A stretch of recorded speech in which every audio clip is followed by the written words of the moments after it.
A New York Jets beat reporter believes the Jets should add a veteran linebacker either before or at the beginning of training camp. We'll talk about all the names he brought up with a special guest as always. Boy Green Daily starts now. Oh my gosh, it's morphin' time!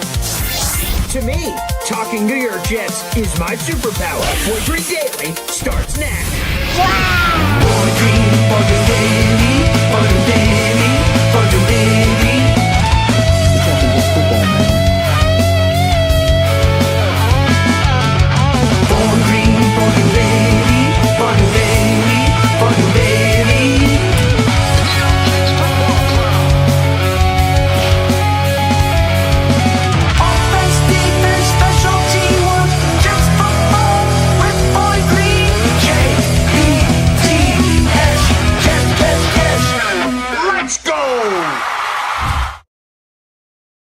What's going on, everybody? I'm Paul Esden Jr., a.k.a. Boy Green. I'm the New York Jets digital reporter for Heavy.com. Welcome to Boy Green Daily, a daily New York Jets video show, also available wherever you get your podcast. I'm not sure if this is a thing, but we're on July 4th Eve, July 3rd.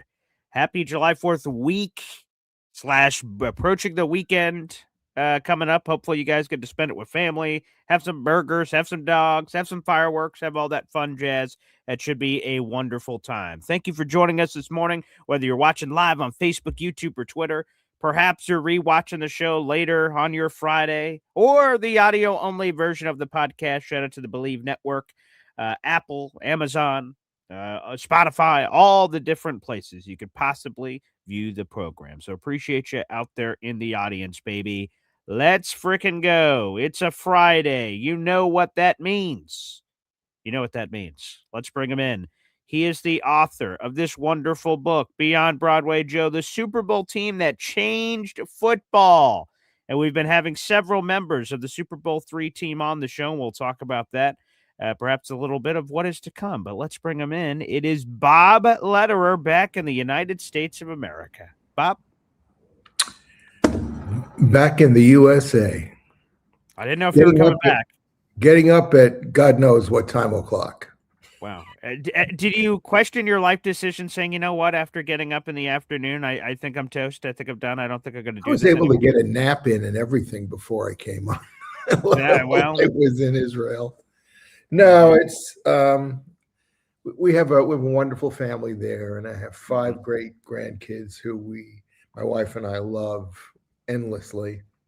Of course. And the reception that we get from them, because we only get to be in their presence maybe once a year, is it's so heartening. I mean, came out of the car 2 weeks ago, and 3 of them were waiting for us on the curb, and we couldn't get to the curb because they were too busy hugging us and everything. It's a great feeling, and they say, "Why don't you move here? Why don't you move here?"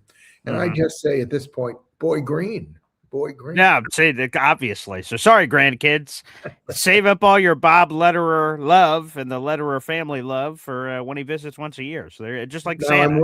I'm wearing a new green shirt. I don't know if that's coming across, but yes, I went out quite and bought one on sale yesterday. Wow. But first of all, I really want to wish everybody out there a completely apolitical July 4th holiday. There you go. This was always one of the most memorable holidays for me because my dad, who was an immigrant from Austria, used to pick up the back page of the first section of the New York Times on July 4th, and he would literally read out loud the Declaration of Independence. Oh, that's cool. I like because that. it meant so much to him as an immigrant. Yeah, sure. And everything that it stood for. So that is, I always cherish this holiday. I put out my flag early this morning. My wife gave me a warning about when the rain's supposed to come so I can get the flag out before it gets wet. So that's something I wanted to say. The second thing I wanted to say is to congratulate you for acquiring your own money pit. Yeah. Congratulations on the house. It's great. I'm glad for you, your fiance, and your 2 kids to have breathing space. Sure. Places to go, places where you can send your son or your daughter to their room. Yeah. They need to be disciplined. That's right. And telling them to be quiet. and 100%. then having to march in because they're screaming after 10 minutes. And I told you to be quiet. Yeah. Oh, yeah, that sort of thing. But I congratulate you and wish you the very best of luck. Is it in the same town where you are now? It is. So it's about, give or take, 10 or 11 blocks away on a different part of town, which is very nice. Hopefully everything continues to go the right way. If everything happens the way it could and should, at the end of August, early September, of course, right during the busiest time of the year, I should be moving into the new place. So that's marvelous. We'll figure Get it out. yourself, So, my yeah. best advice right now, Yes. Go ahead, get please. yourself the best inspector that you can get. Oh, got him. Done. Because you happened got to last know weekend. everything good and bad about that house.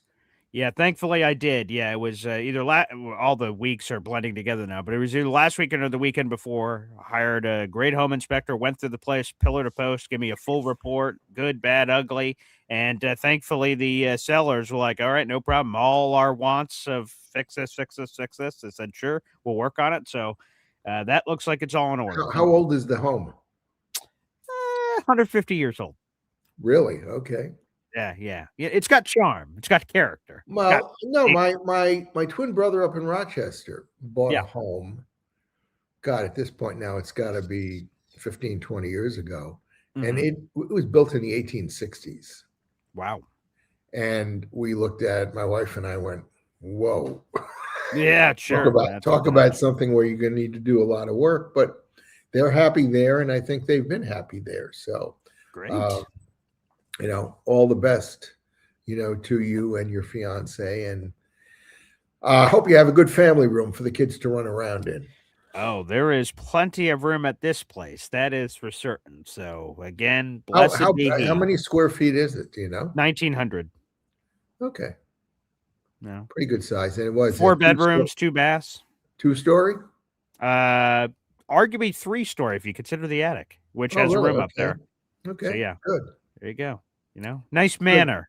Well, the attic will end up probably being your man cave.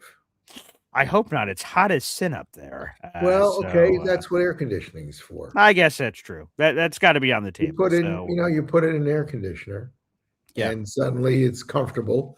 You have your own place. Is it difficult to get up there or the step? They are steep. Huh? The steps are steep. Yes, it's sort of at an angle. My son, who is not Bobby Jr., has a home in Westchester in White Plains, and they have an attic, and it's very steep, and the steps are very narrow. And so that's where my wife and I go to overnight when we're there, and I always worry about the kids who are only, let's see, 1 year old, 2 years old, and almost 5, walking up and down those steps. It scares the heck out of me. But anyway, it's a home that dates back to 1927. Our house here was built in 1957. So okay, wow, right. Anyway, so, congratulations. Thank you very much. I appreciate that, and I appreciate all the love we're already getting. So let's ring the bell a few times here. Very nice. Here we go.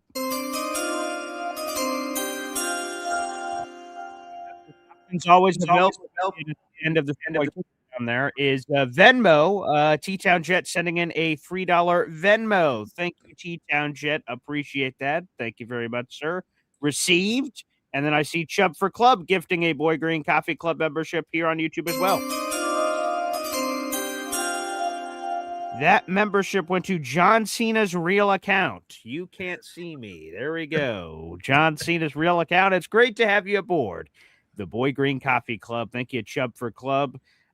Before we get to our linebacker talk, which is going to be on today's show, 2 things here. First off, our Super Bowl III train will continue, Bob Lederer. The one and only Earl Christie will be joining us on the July 24th episode later this month. Thank you for your continued bookings.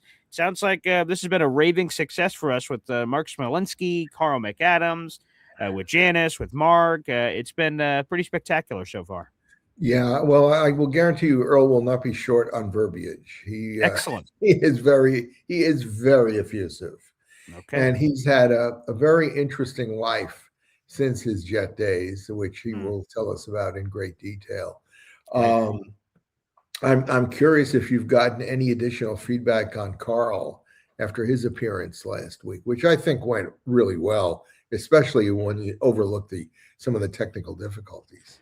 Yes, right. And we have that version up in our video section, smoothing over any technical difficulties that did occur to edit it so it's a more straight shot for people. And no, people loved Carl and his wife, and they're trying to hire her as their respective agents. And like I said, we have this clip forever. Well, thank you so much for having us. Thank you very much for having us, and tell those Jet fans, come on, let's get it done. Let's go. So we've gotten a lot of "come on, let's get it done" in the audience. Yeah, what a new phrase. I told you beforehand, but what a great person Carl McAdams is. His ability to get past, as I describe it, kind of his Roy Hobbs, opportunity. And to move on with his life, and obviously he laments it. You could tell it from some of the comments he made, and but a great guy. Didn't play as big a role as he wanted to play. And I forgot to mention to him last week when we had him. Did you know the Jets tried to get Butkus the year before? Oh yeah, that would have been great because he brought up Butkus too. Yeah. But I was, after we got past the technical problems, I was so pleased by both of them. They were great. Yes. They've always been great people. They've been great people to me. And Case did a great job technically in overcoming the technical difficulties that we had. So it was a very memorable program last week. And I'm glad. So, for people that watched it live, we did the interview and then we said, all right, thanks guys. See ya. And then we took them off screen and I assumed they were going to leave. And then we're just finishing up just some, neat ends on the Carl McAdams and Marg interview. And then we were just going through the conversation and you brought something up like, I wish I would have asked him this. And I looked down because I could see a green room that people can't see. I'm like, wow, they're sitting there on the edge of their seats listening to the things they're saying. So I'm like, maybe they're still there. Boop, bring it back up. Yeah, we're here. I'm like, all right, well, answer the question I guess Bob just had. And then we had this extra moment where Marg said, Carl was dreading this interview. And I'm like, oh, geez. Oh, that's awful that he was dreading this because of, for whatever reason. And then she said, but like it was wonderful. And it was way different than he thought it was going to be in a great way. And it was awesome. So I appreciate the very candidness from his resident agent, Marg, telling us that he was dreading this, but then the community, the questions, the fun, the laughter, actually, the memories. If I may correct you, it was Carl himself who said he was dreading the he did. Okay. Thank you for the Marg correction. When I set it up, Marg was enthusiastic. Oh, this will be great. This will be such a thrill for Carl. And, because that's her man and she's standing by him. And she believes in him. And he obviously believes in himself. And he's had a good, long life. Sure. Of course. He was very ill a year ago. And we didn't go into it. And there were questions about what was going to happen, but it ended up such that he dropped enormous weight. Yeah. From in or near 300 pounds to what he described as his playing weight, or like 218 or whatever. So he's healthy now, and I'm glad to see that as somebody who's been in touch with him. And just so you know, I did ask him if they could put you on the Christmas card list. We're still waiting an answer. Well, yes, I did receive an answer, but I said, hey, actually, in the middle of this house news, I don't want you to send it to the wrong place. Hopefully everything keeps going according to plan, and I will give you that new address. And I got a wonderful, nice message. So we'll see. Oh, great. I didn't know that. Yeah. That's great. Yeah. So we're not in the home stretch. Maybe we are. I don't know. I've never bought a house before. So, as we're going through this process, we'll keep seeing where this goes. But hopefully everything keeps going smooth sailing, and the house we will move into. So it's great when we do these interviews. It's great when they are appreciated by the players. And so far, both Mark Smolinski and Carl McAdams have said wow, this has really been nice. And I haven't thought about football in a long time, and feels good to get back into the swing of things. And both of them said, "Hey guys, come on, let's win another one already. You shouldn't be, praying at the altar of the 68, 69 team all the time." Well, I enjoy Although doing that. that might put me out of business, but I guess that's true. That's a good point. Unless you write another book about this new Super Bowl team that's coming in 2026 or in the near future. Everybody, I want to thank you so much for joining us. Like the video, hit subscribe. We will get into the topic matter at hand, and then we'll have a special announcement coming up here shortly. So here's the skinny, Bob. Zach Rosenblatt did a 53-man roster prediction, and in his piece, he says General Manager Darren Muji should, quote, add a veteran of some sort before or during training camp at linebacker, and he gave a bunch of names. So what I will do is I'll present the name, give you their age, any relevant details, and then you sort of give me a thumbs up, thumbs down, or some explanation of whether you want this guy. There are 4 linebacker names that he brought up. Well, first off, before I get to any of that, do you believe, just in a general sense, that they need to add a linebacker? Well, even if Demario Davis wasn't 38 years old, I think they need another linebacker. Well, 37, Bob. Let's not age this. Isn't he going to be 8 by the time the season starts? No, I believe his birthday's in January, I believe. Let me check. Or February. Well, let me see. Hopefully we'll be celebrating. Yeah, January. Yes, maybe we'll be in the playoffs at that point. Celebrate it at playoff time then. There you go. Nice. Yeah. I sent you the information last week, which I think you've already used previously. Mm-hmm. He was the 5th best rated linebacker in the National Football League last year. That he was? Yeah. At his age, at 36 last year. Mm-hmm. And of course, we all watched him play against the Jets last year, and he was all over the field.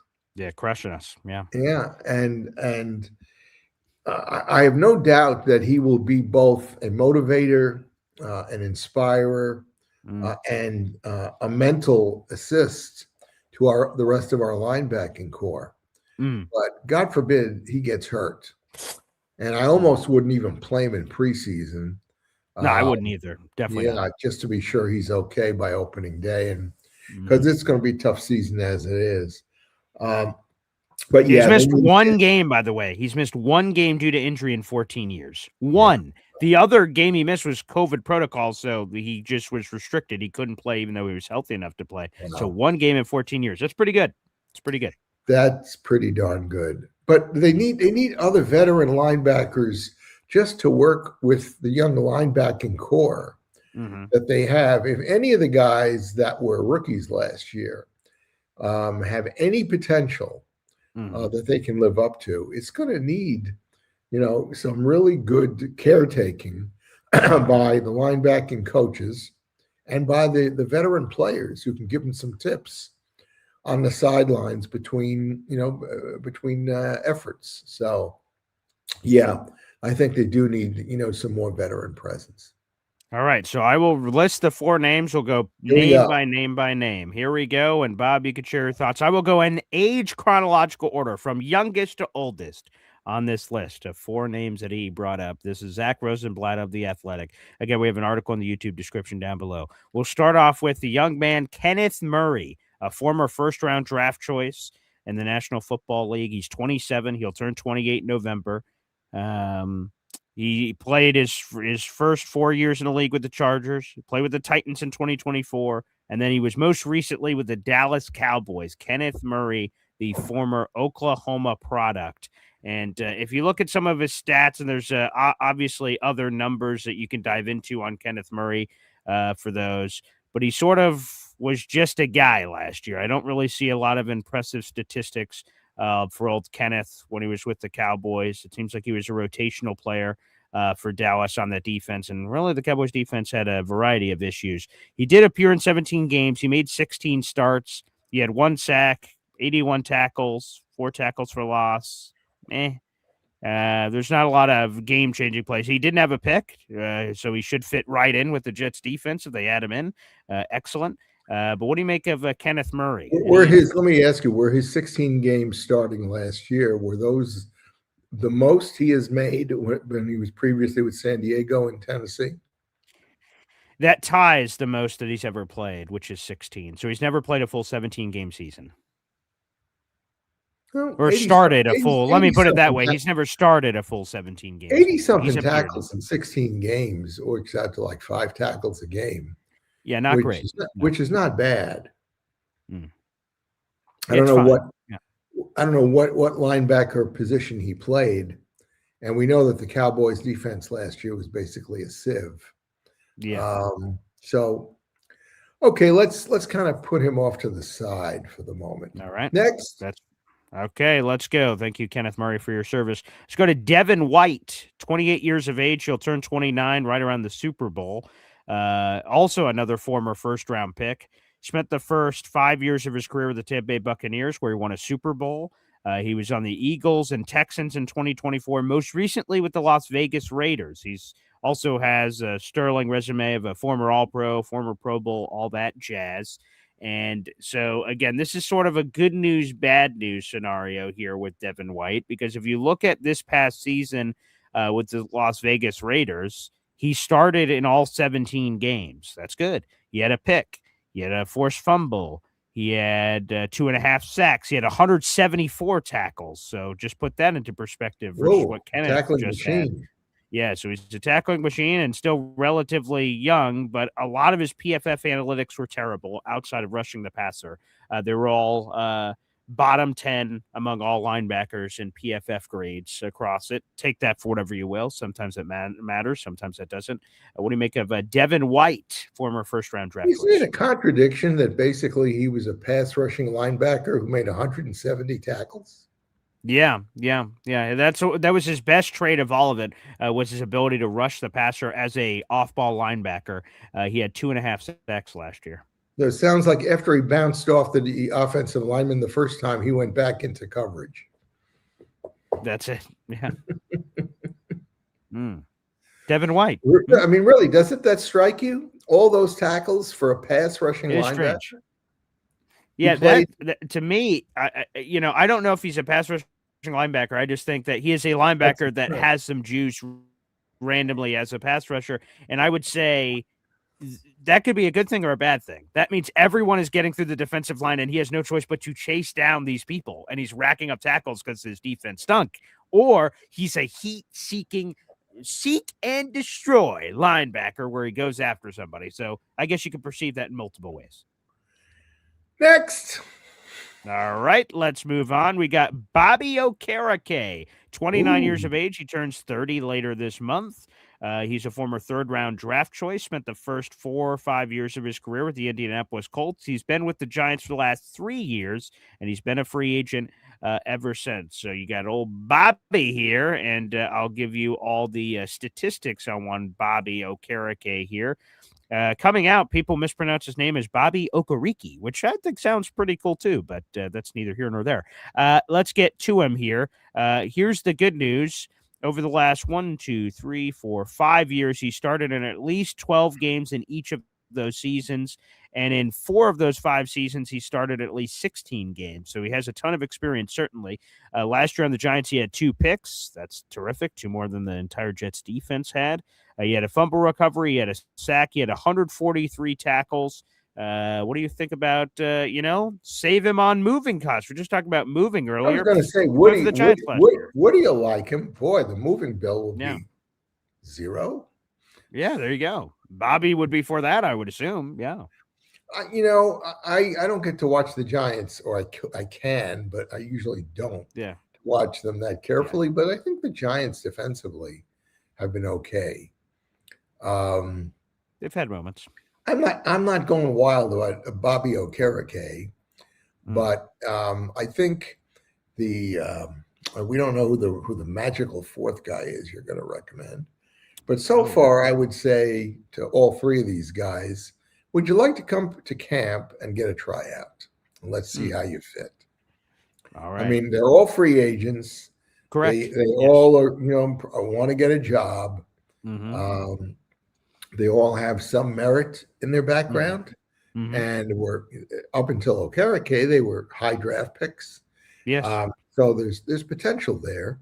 I frankly, I'm surprised in a way that these guys so far have been held in such little regard Clearly. by Muji that he thinks that they're not worth the space as compared to free agents that the Jets have signed out of college. So, right. Which they have two of those. Who else you got, Boy Green? The last name is perhaps the most interesting of them all. Let me guess, Buffalo.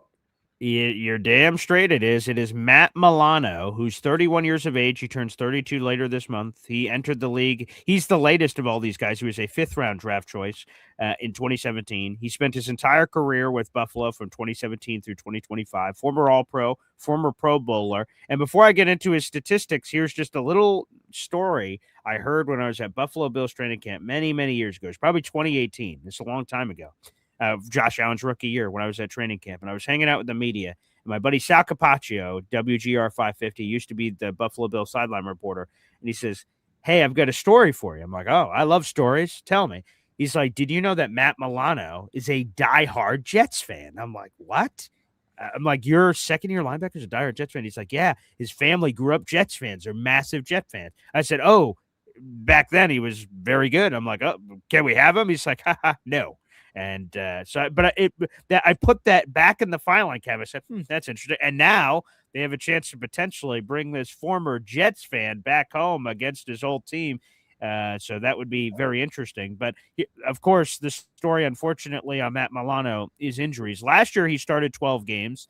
That was the most he had started in 4 years. He had not started that many games since 2022. So he's had a bag of injuries, and that's part of the problem. However, there's some interesting stats here. He had 3.5 sacks last year, which tied a career high this past season. He had a forced fumble, 67 tackles. And most Jet fans will remember him for breaking Mike White in half and breaking his ribs on that one hit where he nearly sliced his body into two pieces in a Jets-Bills game previously. Not a way to treat the quarterback of the team that you love.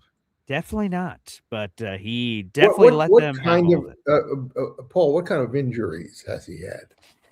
So there's been some knees, there's been some ankles, there's been some shoulder. I mean, he's sort of gone through it all during his magical injury-related, tenure in the National Football League. He had a fractured leg. I'm looking through some of it now. A torn biceps. He's had a little bit of everything all over his body, it looks like. Hard to give a thumbs up to somebody who seems near the end because his body is telling him no can do anymore. Clearly. I mean, that's what it's saying. I would say this for all these guys, because people will say, well, what's the price? What's July 3rd? And while we're celebrating hamburgers and hot dogs, that means players are celebrating much lower contracts than they would have received several months ago. So as time passes, the money that they could possibly get keeps just going down.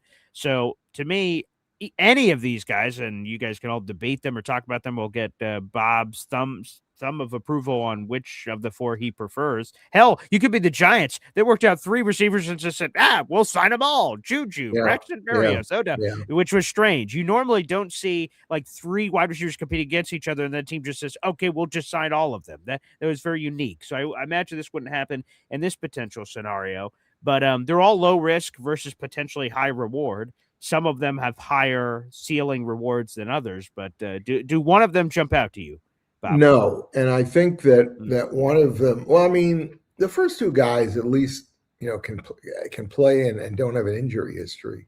Sure. My guess is that Muji has his eyes on the squads of the other 31 teams, and that he's got a player or 2 or 3 that he thinks could potentially not make the cut and be available. And we've got enough 7th round and 6th round draft picks that he probably could swap them out and get that extra linebacker. That's unless, and I can't even pronounce the names. I remember the names, but I can't pronounce the names of the extra, kind of second-year linebackers the Jets have. Unless those guys suddenly show themselves in training camp to be vastly improved, both physically and mentally, and ready to make a bigger contribution. because the guys who were starting on the left side linebacker position last year were in and around on tackles after 2 or 3 other guys had already made the tackle. Yeah, right. So, that would be my guess that we're going to see, a Muji move like he did last year at defensive tackle. Ooh, With some trades. guys who other teams have just kind of written off and said, these guys are professional football players, but we've got guys who are better. And if they're young, and Muji has that pretty much sized up, and like every other good personnel guy, he knows and has their backgrounds from their draft status and how interested he was when he was with, I guess he was with Denver at the time. Yes. In any of these guys. So that's my guess as to where the linebacker depth that they need is going to come from. And here's the good news: if that is the situation that presents itself, those players will be in shape. They just went through a training camp with another team. These 4 guys at this current moment in time are street free agents. They can work out at their house. Well, but we all know that chances are they're working out, but how strenuously and what kind of football time? shape?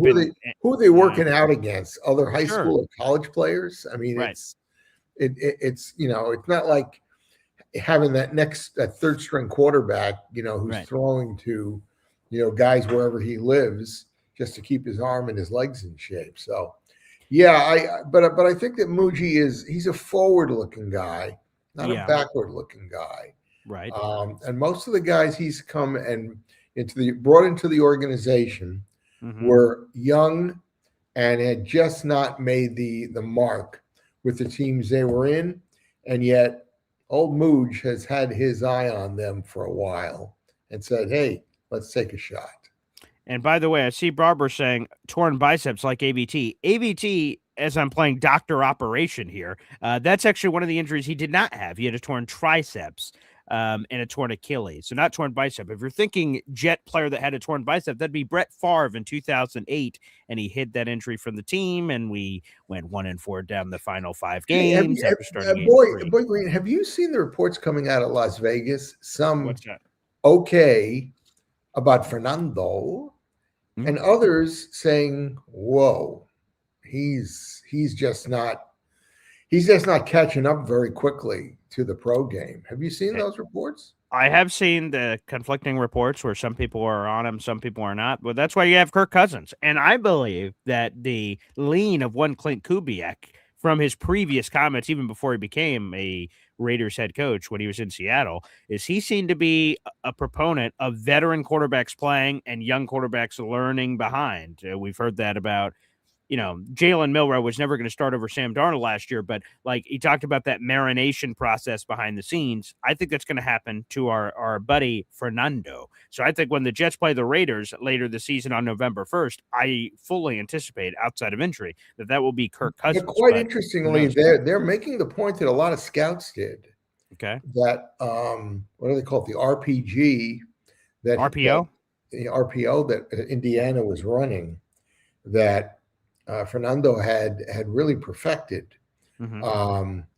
is far afield from an NFL offense, and that he was having trouble picking up the offense, being able to quickly, do his progressions, to identify defenses and that sort of thing, which I find fascinating because I wrote off most of the negativity about Fernando, pre-draft. Even when it was clear the Jets weren't going to get him, there were guys that were saying, whoa, the Raiders ought to trade out of this guy because he's going to struggle immensely. So I have found those reports to be fascinating. Another report, I don't know if fascinating is the F word I would choose, but let's throw this up from NC Green. ABT will never get hurt for the rest of his career. I randomly ran into this because I'm not normally looking for Patriots articles, but it was on The Athletic, and I was looking for something else yesterday, and there was this article from a Patriots reporter that said, AVT, the perfect steal of the offseason. His previous injury history is going to lead him to all this, blah, blah, blah. And I was looking a little bit at the piece, and basically it's saying like, wow, man, AVT looks the best he's ever looked. And I'm like, oh, marvelous. Just great. So I saw that. And I'm not we wishing don't him wish injuries. No, I do not. Absolutely ABT not. or anybody else, but it would be surprising if he went through, first of all of training camp without any kind of injuries, and then maybe the first half of the season. And that's assuming he's going to be a starter, which I think is With what that their money, I assumption assume is. so. Definitely think he'll be a I starter. mean, they're making changes on the offensive line. They traded their starting center to the Bears. Yeah, And Garrett Bradbury. brought an ABT, I guess to be one of their guards. So Guard, I believe, is where he's going to play. Yep. yeah. Yep. So we'll see. But NC Green, a good thought. And Bob, I've got something special, and I think it may just ring your bell. I think this may be opportunity. A lot of people have said, "Oh, we need to get Bob Lederer to one of those Jet games," but we're like, "Oh boy, it's so freaking expensive." Well, perhaps this month's raffle is the thing you've been waiting for. B.O.B. Bob Lederer, and it is this. This is the biggest raffle we've ever done. Throw it up on the screen, people. Our raffle ticket this month, instead of being $3, is $25. But here's what's up for grabs. So every $25 you guys spend out in the audience on this channel, either by PayPal, Venmo, YouTube, however you choose to send it in, this contest runs throughout the entire month of July. If you submit a $25 raffle ticket or add up to it with various super chats and things throughout the month, you have a chance to win 2 tickets to sit with us at the Jets-Browns game in Section 118. 2 field access tickets to be on the field before the game starts and watch the players warm up. And then 2 full tailgate passes, which, of course, is professional chef Kevin Gilbert's wonderful, tasty food. A $600 plus value, but you can win all of that potentially for just $25. So, Bob, maybe this is your chance. This is your shot to get your way here for dirt cheap. NFL games are expensive, but I've never gone to an NFL game for $25 before. So, hey now. Good luck to all you guys. I did about 40 years ago. Well, yeah, I guess that's true. That's a good point. So, it was a preseason game too. Oh, there you go. So, hey, were you willing to throw in an airplane ticket too? Can we? I think that goes beyond my reach. I wish I had a relationship with an airport. No, that'll have to be on you out there. I'm kidding, but that's this has got to be the greatest 1 month raffle that you've had in all the time that I've been part of your programming. That's quite a deal. And shout out to Lou B. He won it last year, but we didn't have field access tickets to give away as well. So Lou B won it, and he gave it away to some family members or friends. So that's another way. What is a field access ticket? Obviously, that you're out on the field, and what can you do? Yeah, so you don't get to just run around the field wherever you want. It is roped off. Even though I'm Bob Lederer, I just can't. Of course, right. Yeah, I know. I did it 11 years ago, so take this for whatever you will. When I did this, I went on the field before the Jets-Patriots Week 16 game where the Jets were fighting for the playoffs. Oh, what a time. And Brandon Marshall was warming up like a foot away from me, and I got to talk to him, and he's like standing right there. There's a few Jet fans around you. You can take pictures. You can, I can't remember if we were down there when the flag was run out. I'm sure we were for the national anthem and things of that nature. So it's just emotional being on the field. The atmosphere was, of course, electric because it was like a playoff game, which again, I can only imagine what that would feel like 11 years later. So, yeah, that's it. It's a roped off area, but you get to go on the field. So, again, this is my experience from 11 years ago. I don't know how much of it has changed, but I was at MetLife Stadium for it, and you got to see the players warm up. I assume you could probably do autographs if they're close enough to you and things of that nature. So, yeah, it's pretty sweet. So, again, good luck to everyone out there in the audience. This is an absolute steal.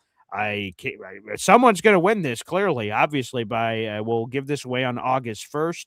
This is a $600 plus value. Again, NFL games are expensive. I hope this provides an opportunity for some people that can't afford $600-700 to go to the game, but they're like, hey, a $25 raffle ticket with a chance. And I'll just throw this out there. There's going to be less people in this raffle, I'm fair to say, than our other raffles where there's 50 raffle tickets, 60, 70 raffle tickets. You can see the scrolling ticker down below. There's like 4 people that are in the raffle right now. So again, your likelihood of potentially winning is higher because less people are in the mix. So I highly recommend if you're out there in the universe, you either get it for yourself or get it for a friend.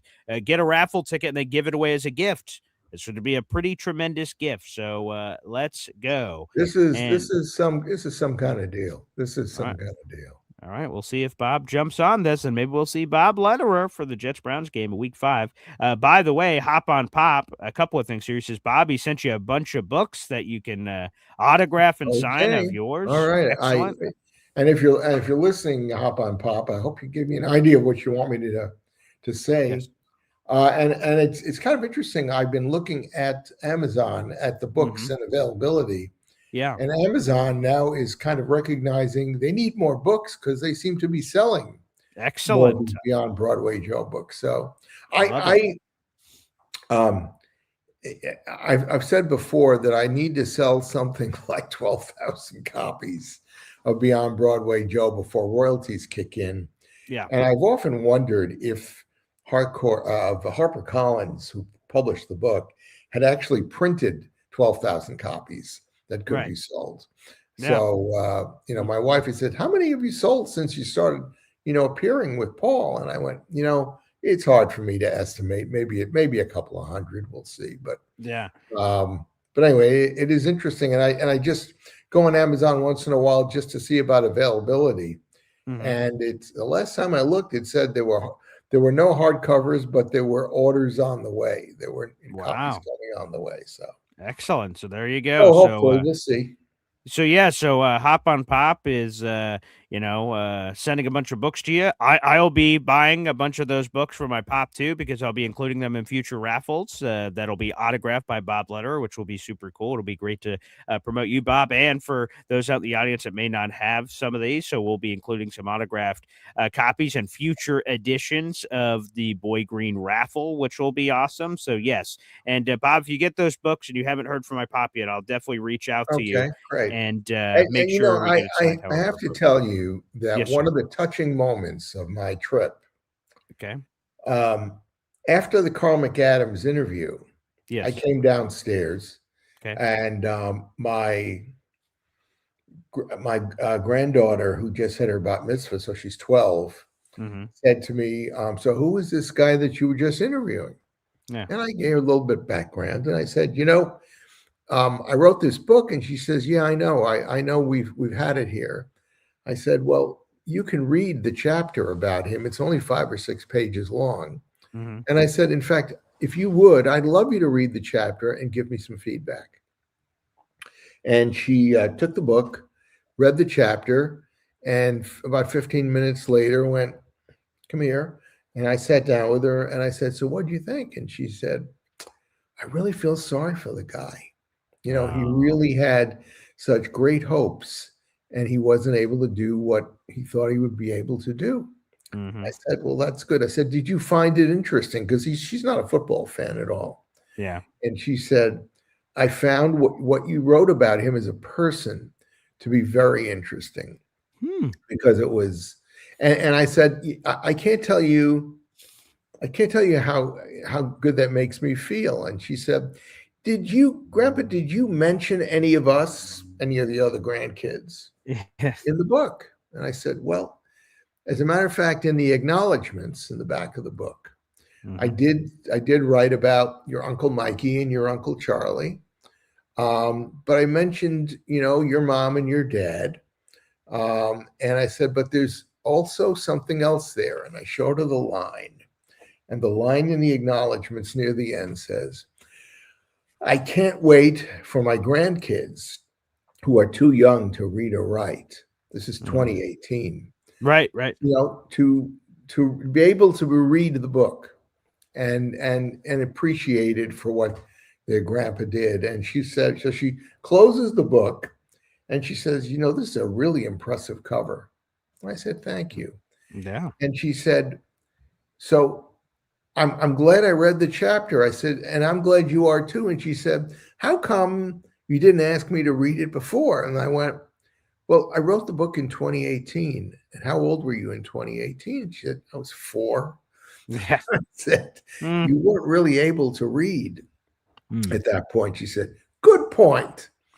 I said, but you make me feel good because you are my first grandchild who has been able to read the book in any way. Yeah. And that just makes me feel so warm. And I told that to my wife for the next 24 hours. that Awesome. I just feel so good because finally somebody, one of my grandkids can appreciate, even though they're not football fans. You've made it, Bob. You've made it. Yeah, that's making it. That's really making it. 100%. So Beyond Broadway Joe. So we'll have several of those books coming up in future raffles. Again, we do them. If you're new to the channel, we do raffles every And single thank you month. for This that, is very, Paul. of course. And this is a very unique raffle this month, which we just explained. And then one more hop on pop message here. We'll start our Wounded Warrior Project 50-50 kickoff raffle tomorrow. That'll be going on for the next couple of months, leading into our Jets-Browns game, where, again, it's 50-50. Whatever the amount of money that you donate, 50% of it will go to the Wounded Warrior Project and 50% will go to the winner. Shout out to Cole Young last year. No pressure on whoever wins it this year. But Cole Young won it and then gave 50% of his 50% to the Wounded Warrior Project. So we were able to raise over $2,000 for It's one of charity. the worthiest of causes. And in fact, I saw yesterday a project that's going on where in 4 or 5 different locations along the eastern seaboard that members of the Wounded Warrior Project are each as a group driving on their bicycles and such 250 miles each. Wow. To celebrate, the 250th anniversary of the country. That's beautiful. And so we'll announce it tomorrow. We'll have a graphic. We'll let you know where you guys can donate the money. We will have prizes for the winner of that 50-50 raffle. So a lot of stuff coming up. And again, it's a cause that's very close to me and my father's heart. My father spent 20 years in the United States Navy. I've been a military brat my entire life. So, it's a cause very important. We'll talk more about it on the show tomorrow and announce the official raffle, giveaway, and everything else that's coming up in some of the prizes. It should be terrific. And yes, as NC Green says, our veterans 1,000% deserve our support, and that is a great way to share it with the Wounded Warrior Project, which again is very important. Bob, is there anything else you wanted to get to before we get to the fans? Nothing comes to mind, but I'm sure we'll have some interesting thoughts as some of the listeners chime in. So yes. Let's do it. All right. We are 26 days away, for those counting at home, from the first training camp practice. We're only 22 days away from the rookies reporting for Jets training camps. That is just a little over 3 weeks. So, folks, we're getting closer and closer to this thing. And there are a couple of things here. Now, listen, most importantly, where are we in the subscriber base? Let me check. Let me see. Where are we at right now? We have hit a rough patch. The road to 10,000. That's right. Yeah, the road to 10,000. We've reached a choppy patch, but that's all right. That's part of the journey. If it was easy, everyone would do it. We are currently at, as the screen's loading,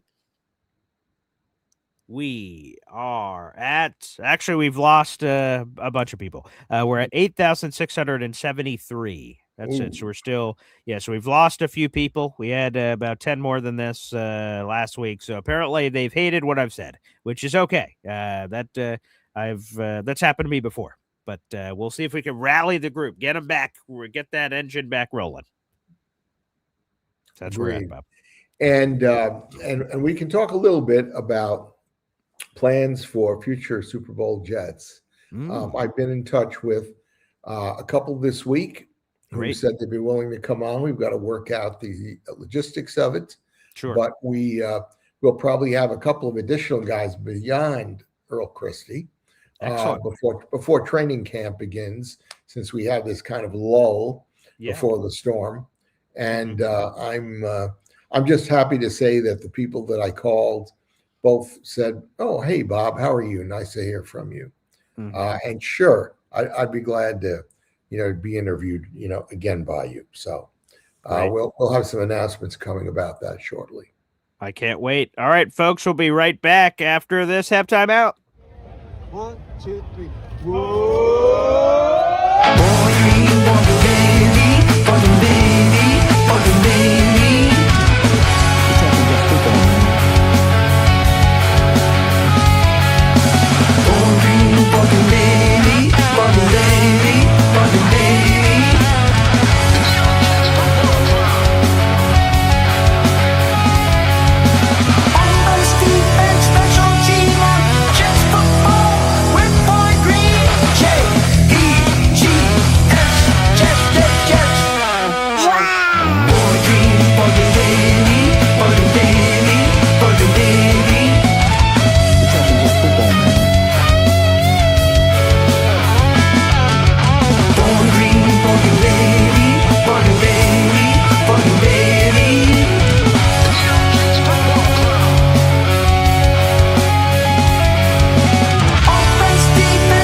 Back to Boy Green Daily, a daily New York Jets video show, also available wherever you get your podcasts. Make sure you guys like the video, hit subscribe here on the channel. Show your love. Again, we're the day before July 4th. I hope you guys are going to spend a lot of it with your family. I got no baseball over the weekend. I may take my, it's funny. I do baseball for my radio job. And sometimes on the day off, I'm like, should we go to the baseball ballpark? Like, I can't get away from it. It's always connected to me in some way. Maybe I'll bring the family out for July 4th. That would be lovely. So again, the phone lines are open. It's a pinned comment on youtube.com/boygreen25. All right, Bob, with your brand new green shirt on, do you want to introduce our first caller? The one and the only. Here's Hep. No! I just want to remind everybody to please get your pets neutered. Thank you. Spayed and neutered. Beautiful. Boy, that's a unique July 4th. Yeah, there you go. How do you do? All of us. All the pets are looking at me now like, fuck you, Hemp. Yeah, right, exactly. Yeah. I want to keep my bits and pieces. How are you, Hep? I'm pretty good. I was curious, I was thinking about Paul, and then I just realized I was wondering what's keeping you at Oswego. Why are you up there now? I knew you had at one time the radio show, but now that the radio show is you doing it digitally. I said, why is he staying in this? I just occurred to me. Then I realized you were just talking about the baseball. He loves the Syracuse Mets. Well, that's it. It's a good question. To be honest, again, my first thought was New Jersey Jets closer. Well, that's expensive. Yeah. So it's too expensive. So I went, okay. And then another, just because we went there during summers for a bunch of years of my childhood / growing up as a teenager, is we went to New Hampshire and the cabins and that. I love all that. Also, too expensive. And then I thought, okay, so if I didn't live in Oswego and I couldn't live in all those other places, do I just move closer to the radio station? Closer, because it's about an hour drive to the radio station and back. And now I'm going to be doing it all the time. There's a new, I'll explain this on the Espresso Club at the end of the month. There's a new job I'm taking that I think you guys are all going to hate. And that's a whole episode, and that will be its own thing. I was offered a new job. I'll still get to do everything like normal, but there's a new job I may end up doing, and it might rub some people the wrong way. But but it was like, do I live closer? And I remember in I can't remember the year. I assume it must have been 2015 or 2016 when we moved into this place. I looked in the town that the radio station's at. I'm like, wow, I can walk to the radio station. That'd be great.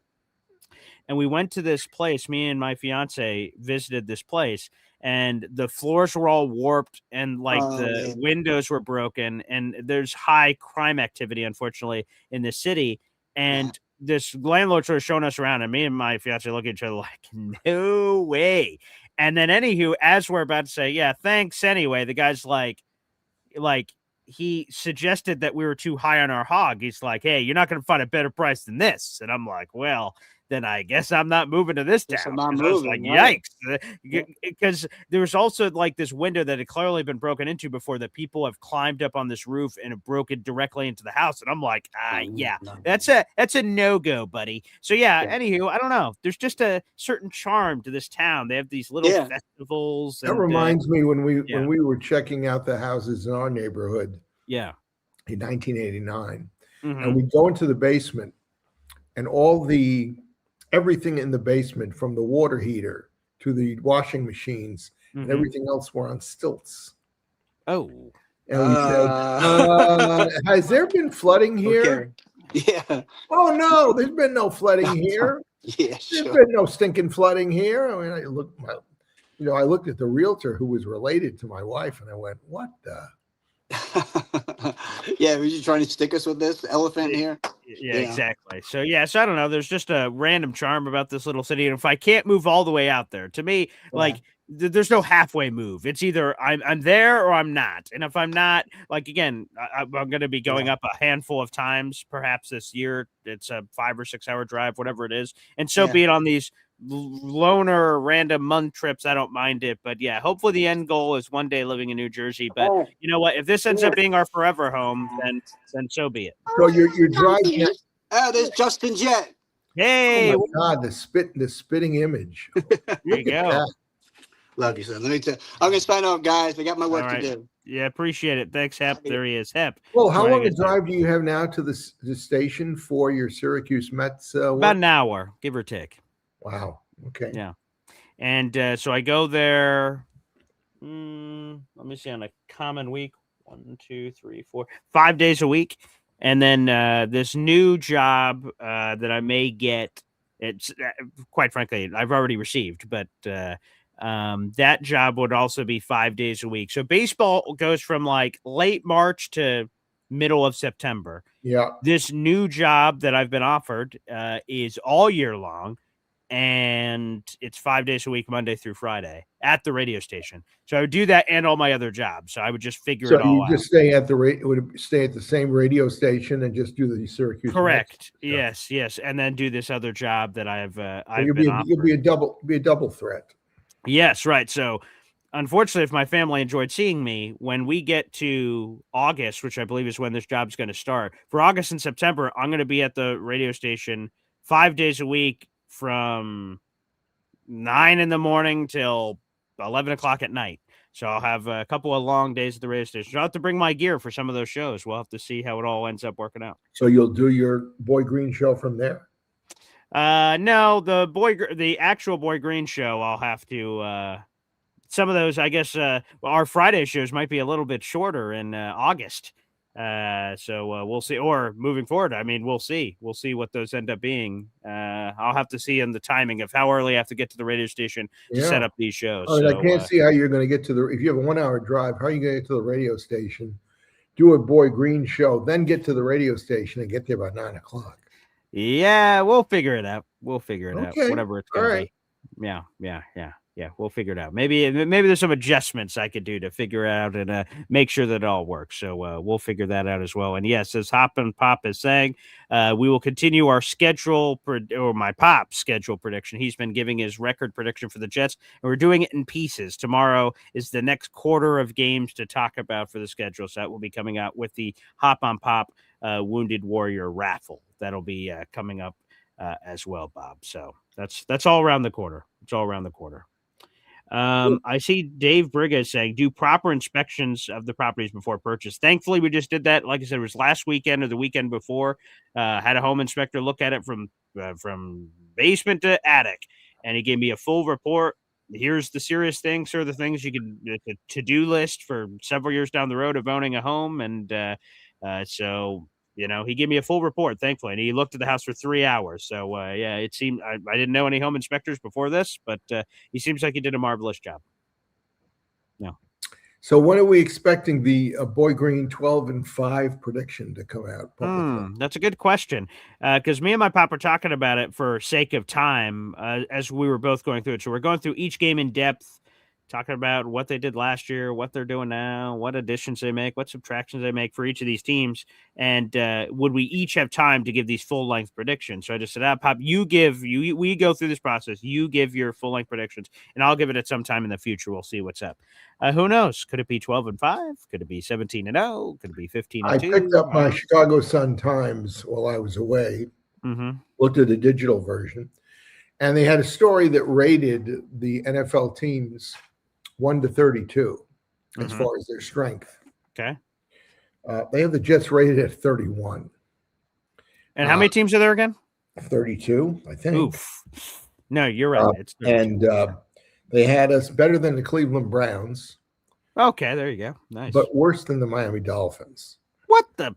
Come on, man. That's what What's I said. that I said, come on, these guys are not serious about taking a look at off-season moves. I know you did a commentary the other day about ESPN saying that the Jets had a really woeful offseason, which, you know, the strongest offseason, no, but they brought in a bunch of very serviceable players that should both help them offensively and defensively. This goes to show you, Bob, by the way. So, right, we highlight that article from ESPN. Seth Walter said the Jets are one of the worst off seasons in the NFL. Only one team was worse than the Jets, according to him, by grade, and they were tied with 4 other teams for a C. And you see that, you're like, okay, that's one person's opinion. NFL.com just did an offseason grade thing. They gave the Jets an A, one of the best off seasons.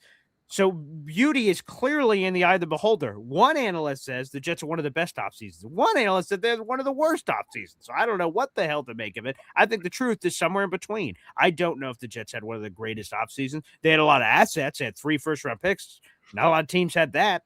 So I think the Jets had the benefit of potentially getting it right. Now, just because you have multiple first-round picks does not mean you get it right. Look at the Browns, Trent Richardson and Brandon Weeden. They've screwed it up all over the place. So multiple picks high does not guarantee success. Clearly, the Jets have had more first-round picks than like any friggin' team in like the last 10 years. But to me, it gives them an opportunity. That's it.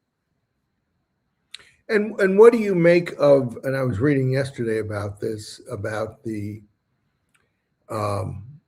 apparent confirmed weakness of our number 1 draft pick against the run, and how much work needs to be done there for him to really, be in the lineup in any significant way for a substantial part of the season. Yeah. Aaron Glenn has downplayed that. Carl Dunbar downplayed that and then said, like, who cares? Like, this is going to sound bad, but like, he was like, he can rush the passer. We're teaching him how to defend the run. Like, that's our job. He doesn't come in as a perfect prospect. And I'm paraphrasing because we had to get it from quotes. Carl Dunbar's press conference was not made available to the public. It was beat reporters one-on-one with him, or 10-on-1, however it was, in a side room. So they don't broadcast those press conferences. But, yeah, he seemed to suggest that this is something we could teach him, and it's not as bad as people say. Look at this, look at this, look at this. And to me, talk is cheap. The proof will be in the pudding, right? Aaron Glenn last year, Will McDonald, coaching. That's going to make the difference. And then we saw what happened with Will McDonald. So to me, it's just going to be in the facts of the matter. When David Bailey's on one side and Will McDonald's on the other on a base set down, and I'm a team, and I decide to run, how do the Jets defend it? And then and then we will see it, and we'll be analyzing it and everything. Wow, he does struggle against the run. Oh, he's okay against the run, or he's going to have some support behind. He's going to have some support behind him with experienced edge rushers and linebackers they brought in. Yeah. But I see Philly Noodles is waiting here for us if we'd like to go and talk. Yes, let's do it.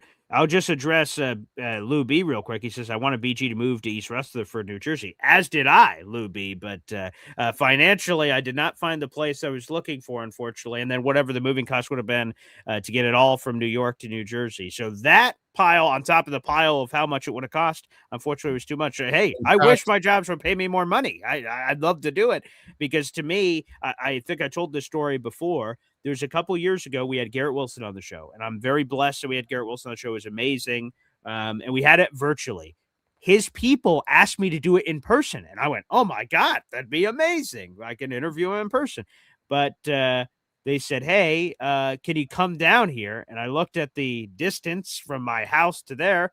It was 6.5 hours, and they wanted it the next day. And then I strongly consider, that's how much of a crazy person I am. I'm like, do I go down there for a 20-minute interview, record it, and then hop back in the car and come back? And and I was like, no, I can't do that. But they thankfully they offered it virtually. It was cool. However, if I was in the area, I wouldn't have to make these crazy thought processes. I'd just be there. So I think opportunities present themselves in New Jersey around the Jets for the things I do, and I could just go to events and things, and I'd be more available. Unfortunately, that did not happen. Here's a red alert for you. Driving around the New York metropolitan area is no picnic either. So yeah, it's not 6 hours, but so maybe one day, Luby, maybe one day we'll see. Again, I hope this beautiful place we live in, just as I picked my woman in life, and I said, whoever I pick, I want to be with for the rest of my life. For this house, wherever house I pick, I want to be there for the rest of my life in theory. But new information can be provided. I could always sell the house and do something else. It's an investment, and hopefully it'll grow real quickly. Exactly. Let's do that. Let's go to the phone lines and get to Professor Philly Doodles here on the program. Let's go full screen here. All right, let me get my reading glasses out. All right, Professor Philly Doodles, football fact Friday. On July 3rd, 1969, the NFL AFL owners officially implemented a universal jersey numbering system based on position. 1 through 19 quarterbacks, 20 through 49 running backs and DBs. Oh, that's fascinating. Okay. And then they destroyed all those rules recently. Nice. Okay. Bonus, July 3rd, 1989, the Jets signed Heisman winning running back, Blair Thomas, who they drafted number 2 overall out of Penn State. For the memories. Oof, that's for sure. All right. And then there's a quote from Bobby Boucher. Everything is the devil to you, mama.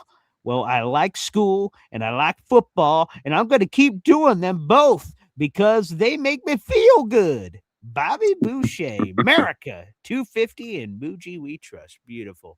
A Bobby Boucher reference. I can't remember the last time that's been quoted to me. Oh, look at that beautiful jersey. Bobby Boucher. Only other jersey I'm wearing that's football related. The Mud Bowl. Is this jersey. Who the heck is Bobby Boucher? You don't know who Bobby I knew Boucher Bob would is, say that. Bob? I knew Bob. I knew you would say that. I had to bring this out. I had to. Go watch the movie Waterboy with Adam Sandler. You're a big Adam Sandler guy. All right, I've seen This that. is an absolute must watch, and it's football. It's the Mud Bowl. It's Bobby Boucher. Come The on, Mississippi Bobby. Mud Bowl. I love the Burt Reynolds football movie where he plays. Oh, longest Longest yard. Yard. I guess he played Yeah. the quarterback. Yeah, he was Paul- an actual, he was Paul an actual Crewe. player Yes. in college. But Yeah, yeah, Bobby gentlemen, Boucher. good morning. Come on, I had to Bob. bust this take this dusty That's a thing great out. jersey. I wish I I had a know. Bobby Boucher jersey. I had it That's for a fantastic. Halloween one year. Oh, smart. Nice. Yeah. That's a good investment. Bobby And Boucher. I felt like if I woke up, this is similar to the hair, the whole nine. You know what I mean? Oh yeah. This is You basically definitely Bobby Boucher. That's So awesome. we're going yeah. to get a full-fledged report from you after you and your temporary roomie in Tennessee. Oh yeah, that's me and Bobby Probably- Boucher are probably. roommates. So that's Yeah. did not have that on the bingo card. That's gonna be I great. might mess around and wear this in Nashville. It'll fit right in. Okay. You know Hey, what I mean? that's true. They'll be like, all right, Bobby You know? Boucher. Yeah. Yeah, man. Good morning, gentlemen. How you Good doing, morning. Philly? Yes, yeah, Philly. Doing pretty good. I figured that if you guys got me on, I have a virtual appointment with like Yeah. a dietitian type of thing going on. Oh, First time doing something like this, you know what I mean? Trying to Okay, lose some nice. more weight. Okay, trying to yeah, get there you slimmer, go, man. Okay, you know, so. nice. All right, sure. Yeah, credit to you, man. Have Yeah, you I mean- lost anything so far? Well, yeah. I mean, naturally, I was at some point. I registered at 303 Mhm. pounds. It was the first time I ever hit over 3, and I was like, "This is scary." Yeah, Yeah. it was many, many months ago. So now I'm at like 248. Holy Um, crap! Congratulations, man. What's a good weight for you, Philly? Honestly, right after high school, I was like 215, 220. That's really Mhm. nice walking around weight. I felt really trim, and I wasn't in shape, but I just was very, Yeah, right. you know, good for my body weight and all that. Sure. My head is gigantic, so I got to be careful. Like the more weight I lose, the more my head looks like a balloon. Oh, I see. So I have to Yeah. counter effect. Fine line. Are you using the Yeah. miracle drugs or what are you doing? No, well, you know what? I have was diagnosed with ADHD finally because I couldn't focus at work, and I was like, "What is going on?" You know what I mean? Mhm. And my son's got it. A bunch of people in my family got it. So whatever regulatory medicine I'm taking for that, it kind of cuts your appetite. But before that, I already lost 30 pounds or more because of the fact Man. of just cutting out. I've been drinking black coffee, cut out a lot of milk. Mhm. Good amount of dairy's been cut out. Mhm. And then just watching what I'm eating and less bread, to be honest with you. Hey, you good know, for you, man. less sugars. Yeah. But I will tell you this is a nasty funny one. So Okay. I have 2 herniated discs in my back, my lower back. I went to the chiropractor and I have a hernia at the top of my stomach. So it kind of messes with me and everything. And I go there and I'm like, my back pain and all that. I get adjusted. And I kid you not, I got home. And after my adjustment, I probably took like 4 to 5 bathroom breaks. Okay. And I didn't know, if anyone didn't know, if you ever, not that you have a problem with going to the bathroom, but if you ever feel like you're a little stuck, you know, you're bloated and all that, the way that it aligns in your nerves, it releases that nerve that can get pinched. So pinch the nerve, bro. Ever since I did that, I've been burning weight. I can't even explain it. It's the dumbest thing. You know what I mean? It's crazy, Wow. but yeah. So go to the chiropractor, get your back adjusted, take some craps, and lose some weight. There you go. Ever been, Wow. you ever been to PT? Yeah, back in the day. Yeah. Because I had a PT person who I deeply respect, and she was very helpful with me and my back problems. And when she heard I'd been to a chiropractor, she wanted to throw me through the bathroom window. Yeah. Yeah, it's weird. They try to tell you to stretch and go to a PT and all that. I don't know. I think everything is all good. I mean, the adjustments are good for you. Really are. It works for you you. know. So you trying to get down to your normal high school playing weight? Yeah, if I can get to 220, it'd be really nice. I'm almost there. You know what I mean? So I got to really start implementing working out, so it just doesn't turn into some loose skin fat. You know what I mean? Yeah. Yeah. No, so I look like a pork rind. You don't want all that. Gotta go to Nashville. We can't look that crazy. Which, by the way, Luby has texted me. Game Day Flight Crew is the Yes. place. I'll make sure I send this over to you on Discord too. This is going to be the place for home games and away games alike. Again, Game Day Flight Crew for the Tennessee Titans game, and it'll be for the Green Bay Packers home opener as well. So they have all the information on their website. But like I said, I'll make sure that I put this on the side for you, Philly. Yeah, cool. I messaged him. Yeah. All right, so I don't know how much I got else to talk about. I mean, we're on a weekend, Jets weekend, holiday weekend. Yeah, Let's baby. go America. Let's beat Belgium. You know what I mean? Go. Let's go out there and beat Belgium. That's what I got for us. That's it. Appreciate Let you, the Philly. Jets do their thing. But Let's go. There he is, Professor Philly Doodles, with the great Bobby Boucher jersey, one of the greatest looks that we've seen. Hopefully, Bob will give us a full report card next week on Bobby Boucher and the Arctic water that's been chilled, and all these other Waterboy references, lines I could give Bob, but he wouldn't understand them. So, Bob, yep, we're looking for a full report card in due time here. Okay. Well, Adam is one of my favorite actors. Oh, well, then this is an absolute must watch then. Especially if you're an Adam Sandler guy, this is. And I know he's a Jets fan. In fact, I wrote him about trying to make a movie out of my book. And I got a postcard with a smiley face, and that was. Oh, so they responded. Yeah, at least he read it. Yeah, but the smiley face, but nothing else. No.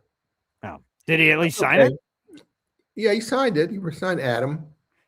Yeah. I also wrote. I got a very nice letter back from what's his name, the guy who did Hamilton. Oh, Lin-Manuel. Yeah. I wrote a note to him. He's a Jets fan. He's wrote me a very nice note back and said, it's just not my area of particular interest, but I wish you the best. And I treasure, that response. Wow, that's cool. Okay, my fiance loves that guy. Yeah. Okay. Cool. All right. Nice. All right. Well. We'll see if we can keep pushing that rock up the hill, Bob. We'll see. Let's go. Somewhere out there, and again, I've told you the reason I'm not crazy about what's his name, Paul, the guy who played the UPS driver that you play from the Indy 500 all the time. Oh, Kevin James. Yeah, Kevin James is that I wrote to him because Kevin James is exactly the right height and weight and just needs a little bit of facial help, and he could play weeb. Mm-hmm. He could play him to a T because he's got and he's a Jets fan. And he's a huge Jets fan, but I have never been able to get a response back from him. And I know he and Sandler are pretty tight. That's true. They run in the same group. Yep. And I mentioned to Adam, hey, your buddy could play weeb. So, all right. We'll see if we could get it on his hands. NY Jets FL says Hamilton live was fantastic. I have seen Hamilton live. I've never been a theater guy, but we've got a local friend here who's a massive thespian. His name is Bud Poliquin. It took me to Hamilton, and what was the other one? Wicked. And I've never seen plays before, so this was new. And he wants to take me to Les Mis coming up later this fall. It's not normally my bag, but I'm trying to expand and be more open. I did not see Lin-Manuel at the one I went to. It was a local troupe that travels. Yeah, no, I've only seen it. I've seen it on video on Disney Channel. Very, very good. Yeah. Let's go back to the phone lines. It's ABC 123 C. Joined us here on the show. C. Man, fellas, how you doing? Hey, man with the Jets tattoo, Carl, and finally C. Good morning and happy holiday to you. Yes, you too, Bob. And it's good. I'm glad that you're back in the United States. Were you fearful? Were you fearful, first of all, of my safety, and secondly, that I might not come back? Yeah. Hey, on Jake's show, who's the guy that calls in from Jerusalem? Oh, I've talked to Ah. him. I've talked to him. I forget, but I have talked to him. What, while you were in Israel? No, before I was in Israel, and we had conversation, and he's a transplanted New Jerseyan who lives Is there. is he anywhere where your family lives? I think he's in what they call Yerushalayim, which is Jerusalem. So he's not far away. My family is about 10 or 15 miles outside of Okay. Jerusalem. So it's not far. And I'm accustomed to taking the bus into town and making my way around there. So yeah, he's around. Okay. Yeah, and by the way, I saw a couple of weeks ago, I went to see Hamilton, and I look, I know a lot of people love it. I didn't care for it. I found it, it's a lot of I don't know, hip hop and rapping, you know what I mean? And I was sitting kind of far away, and I don't have the best hearing in the world, and it was like I'm kind of hearing a lot of jumbled stuff, and I just didn't get it. I just didn't get it. My kids, they went to see it. My grandkids, they love it. And just for me, it was, and I go to a lot of plays. I really go Yeah. to a lot. Yeah, we go to a lot of local theater here, and I enjoy it a lot, but that wasn't my thing. And what are you going to do? Closed captioning is my thing. Yeah, right. I mean, my wife keeps telling me I need a hearing aid. And I said, yeah, but that means I'm really old. No, it just means that you have to have a hearing aid that nobody can detect. I mean, I'm wearing hearing aids now. Really? Yeah, you probably can't see. No. Did you notice a big difference when you? I'll put to you this way: as soon as they came in, as soon as they put them in, this is like 4 years ago. My wife called me up on the cell phone, and she said, "What do you think?" I said, "I can hear." And then I got home, and here was the big aha. And sorry for the blue reference, but Yeah. the sound of a toilet flushing when you have hearing aids is quite different from what the sound of a toilet flushing is. Hey, who's this? Who's this? Yeah. This is Briar. Briar. Hey, Yeah. Briar. Aw. How old? How old? She's probably, we got her from a pound. She's probably about 10 or 11. Oh, wow. Okay. And when we adopted her, Mm-hmm. we got her home, and they said, well, until she gets fixed, you can only foster her. So the vet was backed up, and these kind of things. So anyway, after about 2 weeks, we noticed she started looking a little funny. Mm-hmm. And we brought her back to the vet, and the vet said, this dog's got 10 puppies inside of her. Oh, wow. I think they pawned her off on us. So Yeah. anyway, we raised 10 puppies Aw. for like 8 weeks. Oh my And goodness. then through the place that we got Briar, we adopted them all out. So Oh. like my son has one, Sarah's granddaughter has one, and they're all around, kind of like around where we live. Aw, So that's cute. so once a year on their birthday, my wife invites everybody over and has a puppy party. Oh, that's amazing. I love that. That's awesome. But we did keep one. We kept the first one out, and I don't know where she is, but anyway. Hey, let me ask you a question. I was reading something yesterday. Mm-hmm. You know the defensive lineman Osai? Is that his name, Osai? Yeah, Joseph Osai. Yep. Yeah. Well, I was listening to a podcast, and I was also reading some stuff that in a certain defense, I think the 3-4, he plays off-ball linebacker. That's right. Yep. Yeah, he's a in a 3-4, you have those three big fat defensive linemen, and two of them are defensive ends that are supposed to hold the point of attack. And then in theory, Yeah. you have two stand up outside linebackers that sort of hover. And yeah, Joseph Asai, Kingsley Nagbari, David Bailey, Will McDonald, they would be that linebacker in that kind of defense, technically, yes. Yeah. So I mean, that's something, you know. Mm-hmm, In certain defenses, that gives us a little flexibility. So I still think we need another linebacker, and I think Moogie's going to get somebody.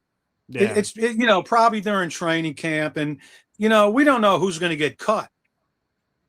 That's You true. know, Right. we don't know who's going to get cut. But you know, after last year when we get, you know, picking up Briggs and things like that, I think Moogie's got his eye probably peeled right now, looking for people that are out there that, you know, maybe this guy's going to be available, that guy's going to be available.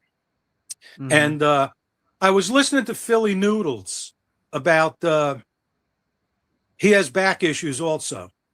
Yep. Mm-hmm. That true? Yeah. And Yes, I yeah. just wanted to say, you know, I think it was about a month ago, I couldn't even walk to the mailbox. And I got Wow. those spinal injections. Yeah. Ooh. And I'll tell you what, I don't know how long they're going to last, but I feel pretty damn good. Mm. I really do. And I'm glad it's working. yeah, well, it's not going to last. It's just a matter of how long it will last. How old are you, Carl? How old am I? I'm going to be 72 in July 18th. Okay. But I'm going on the 28th. I'm going to see a surgeon, and I really don't want back surgery. I've had 2 already, but I want to be able to do more things than I can do right now. So they were telling me they might be able to do something through his like a little scope thing. Mm-hmm. So I'll talk to them then and see, you know, maybe I'll get something done. And I just don't know until I speak with him. Just But get all I know is get a second opinion before you do anything. yeah, you know, Bob, I had 2 surgeries on my back already, and I just had a CAT scan and MRI, and I've got a lot of arthritis in my back, and I have a lot of bone spurs, and I have a lot of bone on bone.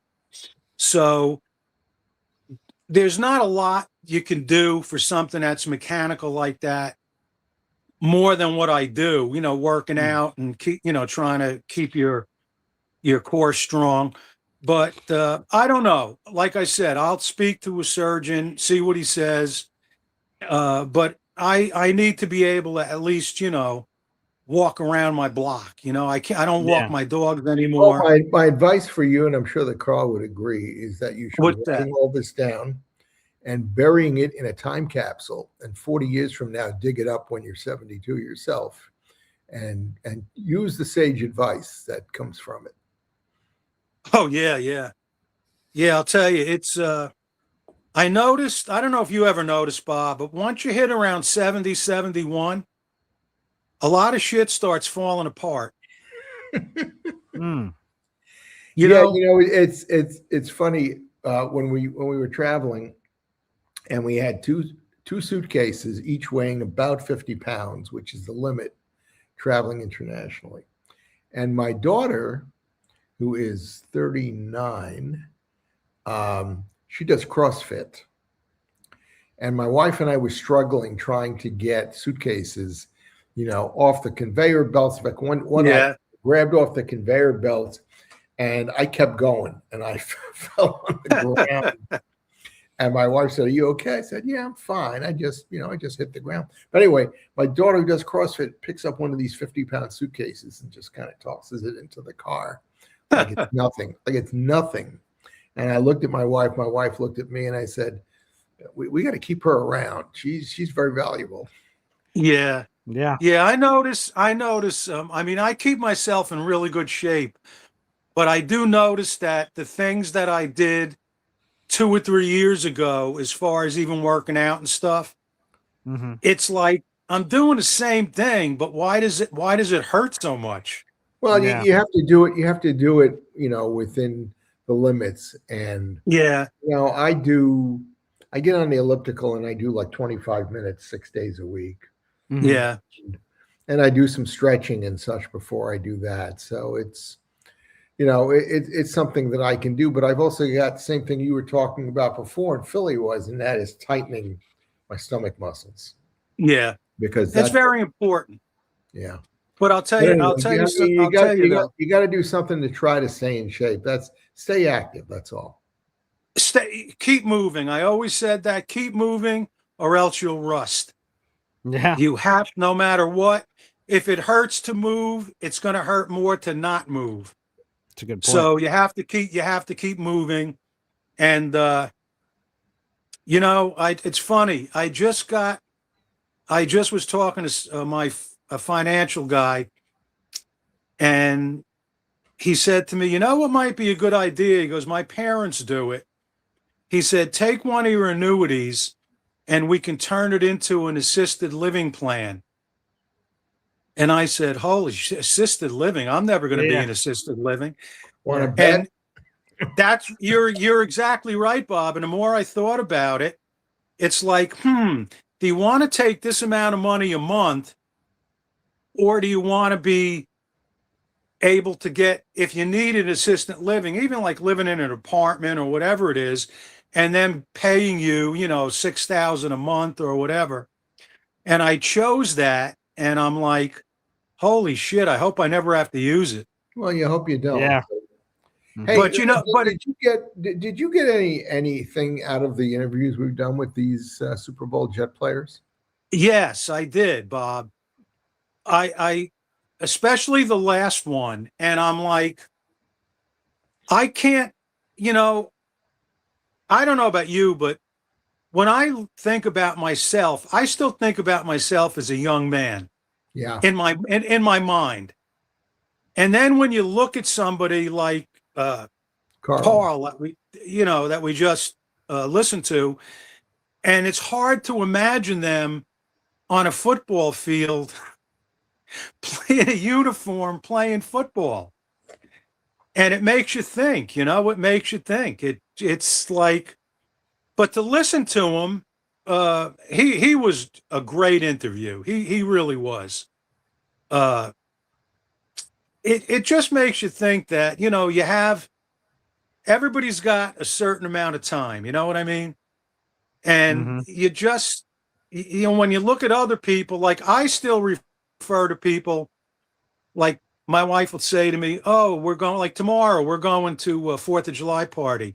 And I'll say, oh man, it's just going to be a bunch of old people there. And then I realize I'm one of them.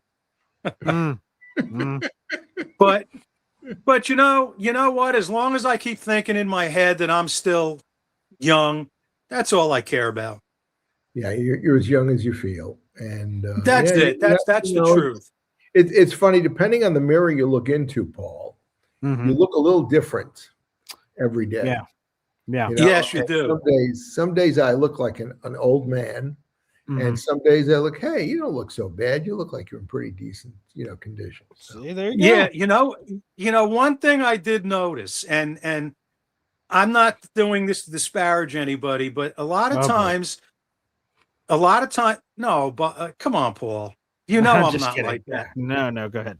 When you go into the store and you see like a really old couple, sometimes they're kind of dressed the same. Yeah.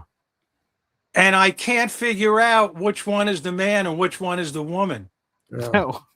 Because they both got like short haircuts, and Sure. they both got like, maybe they'll have the same kind of shirt on and, big pants. And I'm like, I know one of those is a woman and I know one's a man.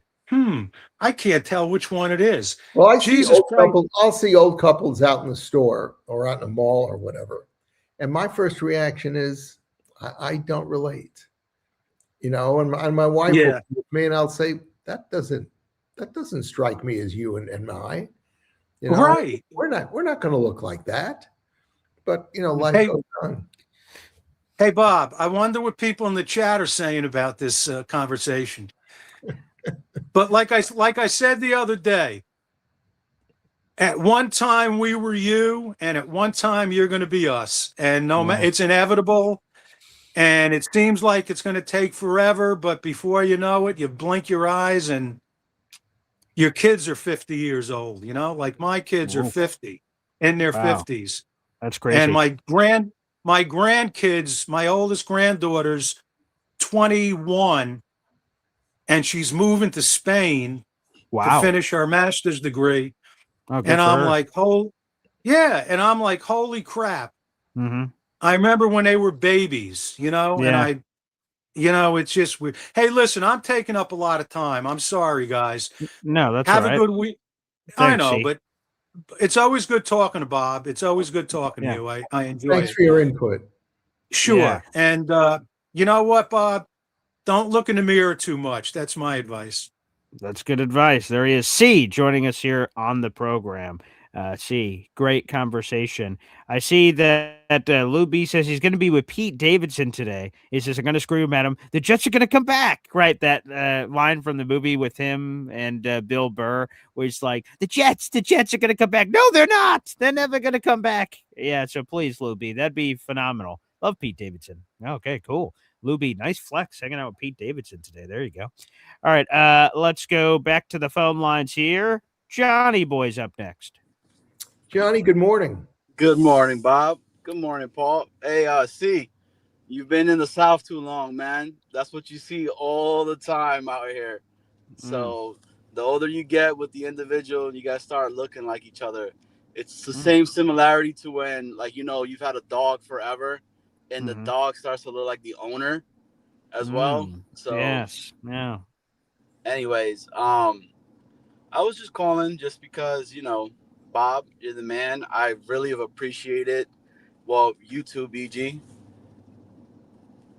the individuals that you guys have had. I mean, they've been awesome to be able to kind Yeah, of sure. Yeah. Yeah. Okay. talk about how, Whoa, whoa, like, whoa, whoa, whoa, whoa, whoa, whoa, whoa, whoa. What about the individual you're having on your show tonight on Jets Worldwide? If you're talking about individuals, huh?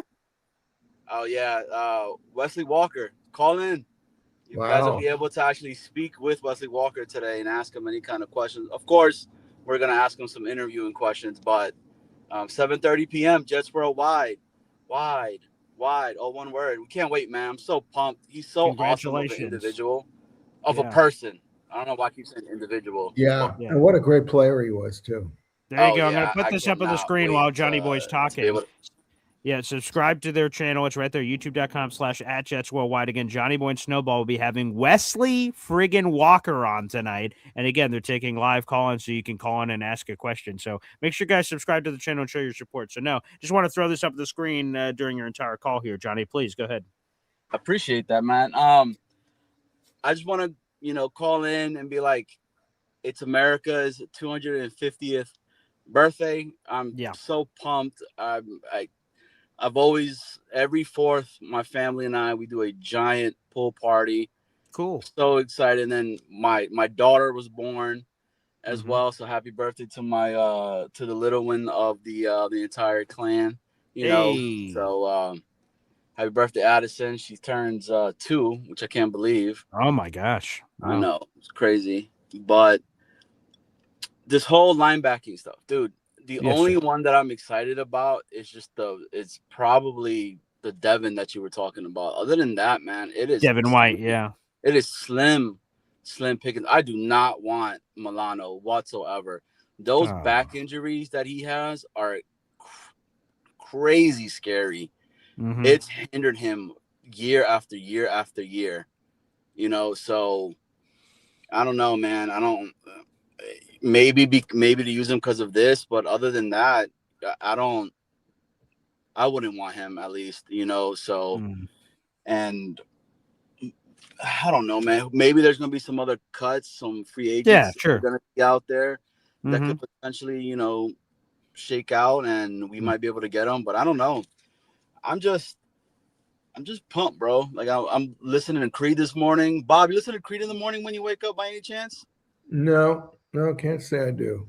Why not, man? You should, Bob. It gets you pumped, America. get you hyped. You over there, talking about, I could get you higher. My last sacrifice, one last breath.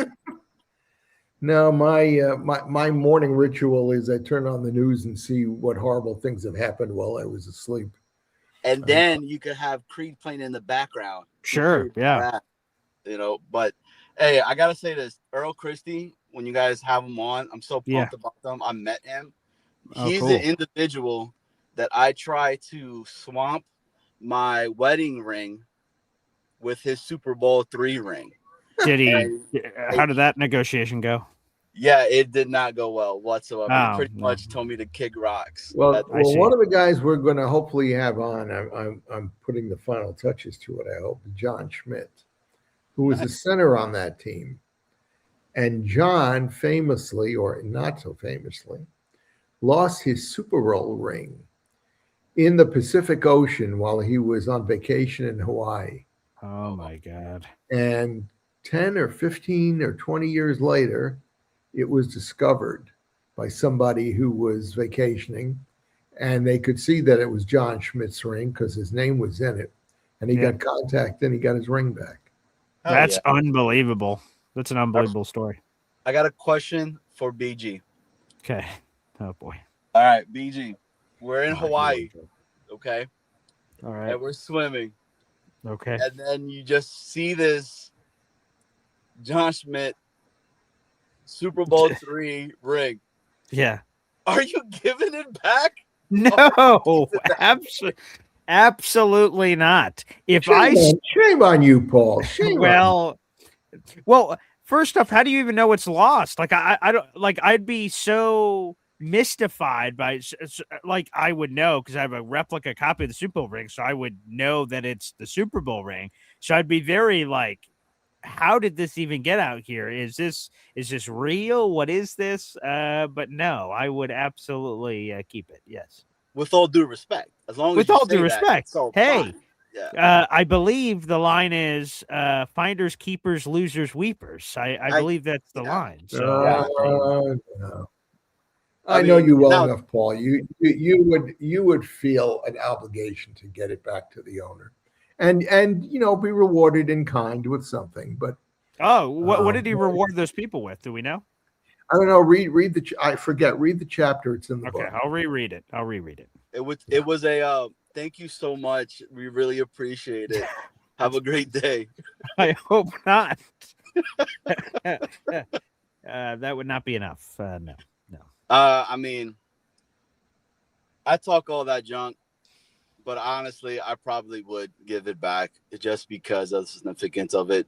The hope is that me doing something that good, karma comes back. The universe blesses us with a Super Bowl. You would get such a good and warm feeling from having done that good deed. You really would. I mean, it could possibly be I might have a fever and I'm very sick to my stomach. And you'd make a lifelong friend in the player whose ring that you discovered and returned. Very true. Very true. Yeah, BG, what is wrong with you, man? Oh, Paul, come on. You're becoming such a capitalistic type person now that you're becoming a whole player. Wait, I would say that I'm not. Let me make this clear. If I acquired said ring, my hope would be to never sell it. I wouldn't want to. I'd want to keep it. Like it'd be a cool memento to have in the house forever. That'd be a cool thing. Like that's where I'd be at with it. It's not about flipping it for money. I mean, I have flipped a few of my memorabilia items for the house, but to raise some funds. But that's it. No. I'd want to keep it. The last thing, before I get off again. Yes. 4th of July. It's I cannot wait. I'm so pumped. Do you guys have any type of like traditions or anything that you've always done on the 4th? First off, Dave Brigga says theft ain't cool. Whoa, I didn't steal it. I found it. That's totally different. I'm not saying about breaking into his house and taking his ring and enjoying it. I just want to make that very clear. I'm on the beach and all of a sudden something washes up. I'm like, oh my God, is that a Super Bowl III ring? Sweet. So no, it's not theft, Dave Brigga. Whoa. Isn't there a quote out there that they say if you're gonna have to steal someone's heart? Yeah. Or something to that nature of itself. Something. Yeah, maybe. It's really maybe. Cool sounding. I'm trying to sound correct. But anywho, to answer your question, I can't remember what they're called. What are the things that you give kids on 4th of July? Sparklers or something. So like we used to have that when I was a kid. We'd have the fireworks. Great food, of course, all together. There's not really like it's not like Christmas. We watch certain Christmas movies. There's no Independence Day, of The course. Sandlot. Yeah, or Sandlot. Yeah, maybe. Yeah, but we don't like up everyone. All right, it's Independence Day, up an annual tradition. Let's watch it. We don't do that. But if that's normally playing on the channels, and then you're like, well, why not? Let's park our keister and watch this thing. And now that I'm on my own, we do our own family thing. Sometimes sometimes it works out where I go visit the family, but it doesn't always work out that way. We did do, I will say, we used to do an annual basketball game. Me and my father versus his cousin and his son. So it was Chris and Luke versus me and my dad. And we used to play 2-on-2 basketball. And oh yeah, those were the days where you'd like hit a shot over somebody and start talking trash, and the Esdens over the Bryans. Oh yeah, that was July 11th. Is this happening? Well, maybe it will. I mean, the problem is like I don't know how good my basketball skills were ever, let alone now. They've probably only gotten worse the less I've played. But hey, we'll see. What Hep wanted to do that sand football game. We'll see if that's a thing or whatever. I'm a competitive guy, so no matter what we choose to do, Madden, basketball, football, I'll probably do it. Let me give you an update about the story of John Schmidt and his lost Super Bowl ring. Oh, please go ahead. In 1971. Mm-hmm. While taking a surfing lesson a quarter mile off Waikiki Beach, the ring slipped off his finger. Despite hours of frantic diving and searching, Schmidt was unable to find the ring, eventually replaced it through insurance. But the original ring was later discovered on the ocean floor by a Waikiki lifeguard named John Ernstberg. Ernstberg passed the ring to his wife, and it sat largely forgotten in a box for decades until it was inherited by their great niece, Cindy Saffery, in the mid-1990s. After a local jeweler confirmed its authenticity and value, Saffery and her family tracked down Schmidt and returned his prized possession in 2011, 40 years later. Wow. It's like the Titanic. Yeah, right. Okay, and then what did Schmidt do? I don't know. To be determined. We'll find out when we talk to him. Okay, great. Oh, that's a great cool. tease. That's a great That's tease. really Wow. Well, That's an unbelievable story. Yeah, quite a story. Well, Bob. Wait, why the hell? Again, we'll have to ask this to John. Why the hell were you wearing your Super Bowl ring during surfing lessons? Like that just seems to be asking. Well, you keep asking all these guys, "Where's your Super Bowl ring?" And are you wearing it today? And do you wear it every day? And do you show it off to everybody? Sure. I think there's a fine line where, hey, where's it? I don't know. It's in some random sock drawer. And yeah, I'm wearing it to surfing lessons. I don't know, but we can talk about that with John later. But I'm glad they got the ring back. As a chain, right? Like a chain. You could, yeah. Like, the Seahawks ring. I just saw them win the championship. It's a ring and all gaudy, and it transforms into a necklace that you can wear. And there you go. That's probably a little bit more there. Yes. Yeah. That's interesting. Anywho. Can't wait for that, man. I'm really pumped. It'll be great. For that. So John Schmidt now theoretically has two of them because he had the first one replaced. Oh, so he has one up for grabs. Could theoretically. Okay. Well, let's hope this interview goes well. All right. Excellent. Would you guys be able to ask him a question in regards to, they say center is like another quarterback on the offense as well. And during that actual Super Bowl run, and I guess the last game for the winning the championship, what did he see, and what was he making the calls, or was it Joe Namath making the calls on the line? Right. Good question. Well, I got to the list. I asked John what kind of relationship he had with Namath all those years, and he said, "What the heck? He had his hand on my ass for over 10 years, so I got to know him pretty well." Yeah, that's an intimate relationship. That's for sure. Well, DG, Johnny boy, Bob, appreciate you guys, man. Keep killing it. As Have always. a great holiday, Johnny. Oh yeah, can't wait, baby. And good luck with Mr. Walker. 7:30 p.m. Let's go. Call in. Boom. There he is, Johnny boy. Jets Worldwide tonight. Again, it's right there on your screen. Subscribe now. YouTube.com/@ Jets Worldwide, the one and only Wesley Walker will be joining them live tonight, Friday night, 7:30. If you're watching the show later, it's July 3rd as we're recording this live right now with 200 plus people in the room. Congrats. That's a massive interview. Terrific. A huge shout out to the Jets Worldwide crew. Back to the phone lines. Mr. Legendary Famous Fulton is up next. Morning, Paul. How are you this morning? Hey, tip of the morning. Good morning. How are you? Top of the morning? Oh, I'm just here at my festival today. Yeah, it looks, I can hear the birds. It's beautiful. Yep, and this is my new outfit. Oh, yeah, let's get a look at this thing. 250, baby. That's a great polo. Yep. Great look. Yep, thank you. Yeah, of course. All Yeah, right. I don't have my hat today. I might have lost it somewhere. Oh, all right. What's going on? Well, nothing much. Just going to see the characters and helping my friends out. So Nice. and we got nice. a concert tonight. Yeah, we got a concert tonight, Okay. and it's the Do band. They're like a cover band, Oh, cool. and they do a lot of songs. So Nice. I'll probably go live later. So Great. Are you Yeah. singing the original composition tonight? I'm not sure yet. Might talk Okay. to my friend Lisa. But definitely tomorrow, though, right? Yes, tomorrow morning. Okay. Great. Can't wait for that. That's going to be spectacular. Sounds great. Well, you guys have a good 4th, and I'll see you tomorrow, Paul. There he is. Mr. Legendary Famous Fulton will be doing an original rendition of his custom, originally written song. I can't wait for that performance on July 4th. America, the way it should be. Terrific.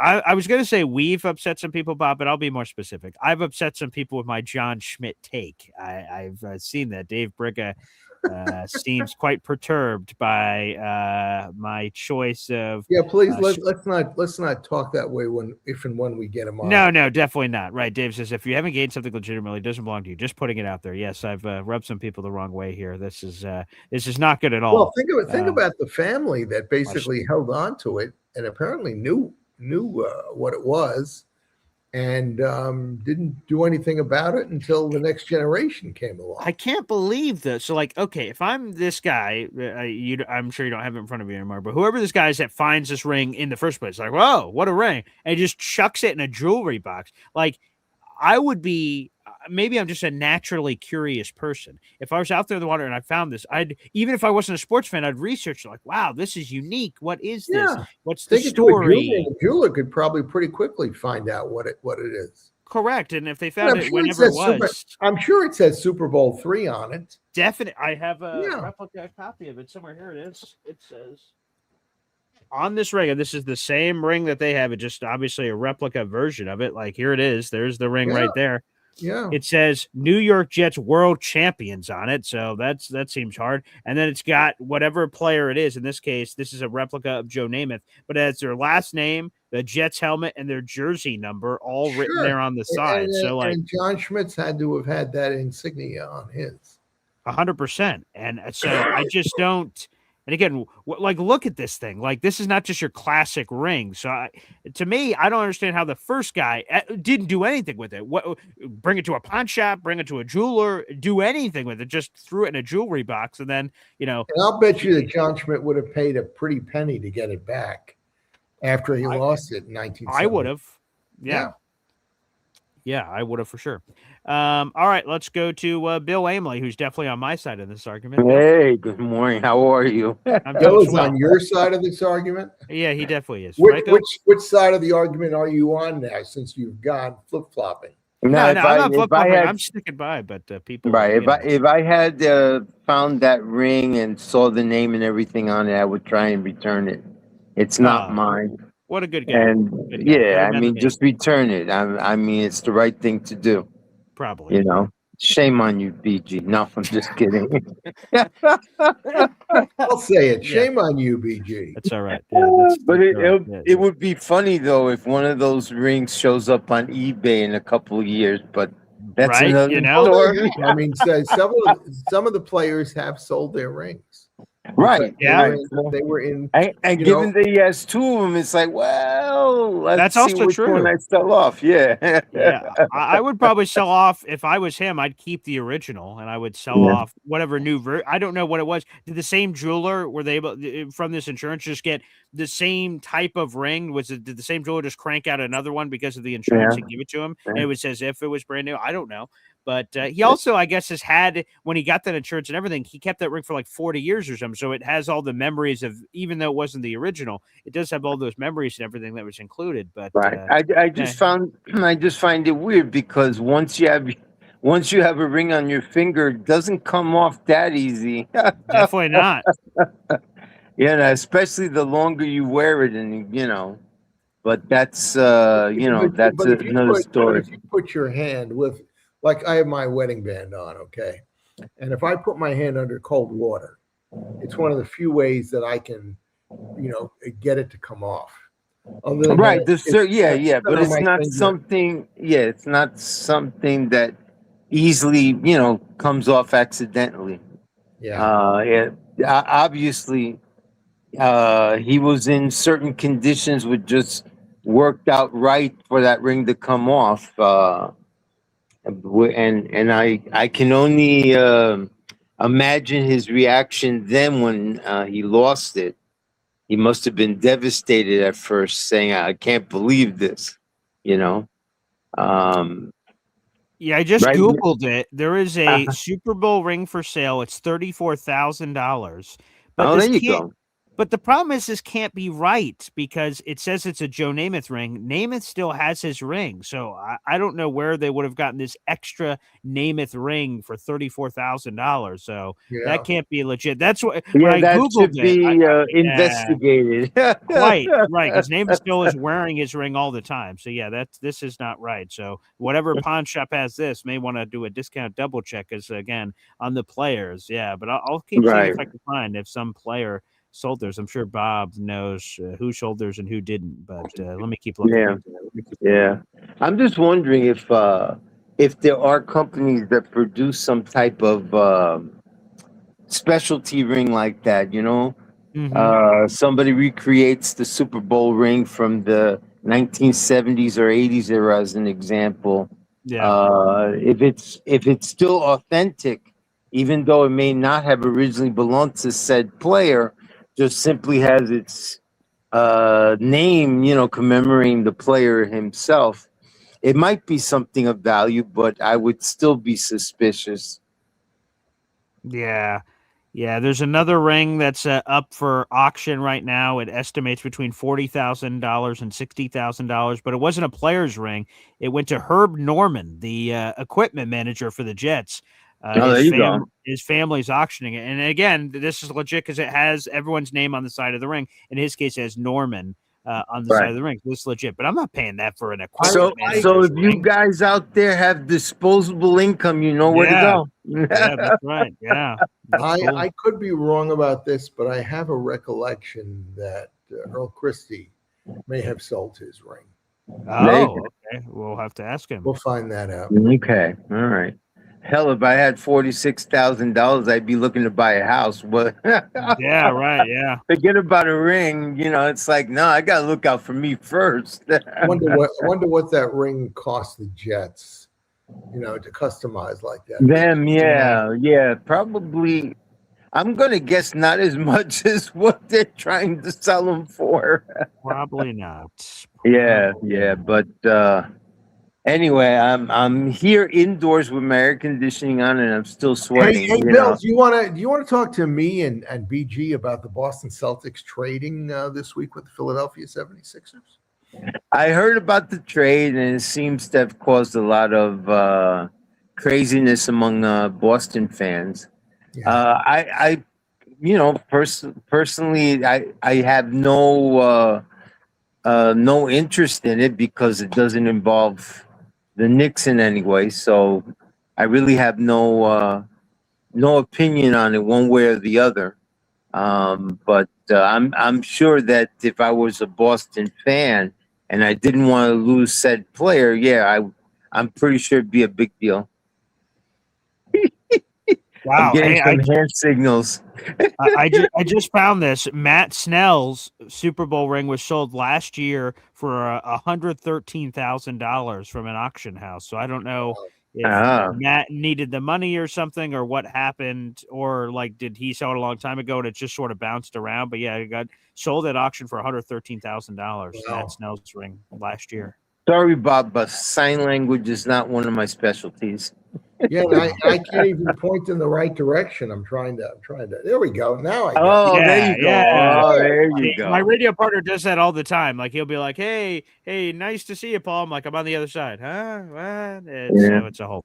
Yeah. Yeah. And so, BG, so how soon is it you're moving to your new home? Yeah, so if everything goes right and there's no dragging of feet or anything by any of the sides, it should be the end of August, early September, which is right around my busiest time of the year. So that is spectacular. Yes. Yeah. I remember it used to be a big thing, at least when I was a young man, that once you got to the point where you could own your own home, that was definitely a sign of you having made it in terms of, career and all that stuff. That you Yeah. finally made it to own your own home. But now you have a lot of people who are inheriting homes and stuff and what have you, and Right. or you can own a condo instead of a home. And I don't know if home ownership has the same feel today as it did back then. Yeah. I mean, it is. So thank you for saying that. It is just like being in this place right now that I've lived for like 11 years. Like it's mine, but it's not. It's not at all. It's actually not mine at all. The more I think about it, I've just lived here for a long time, so there's memories.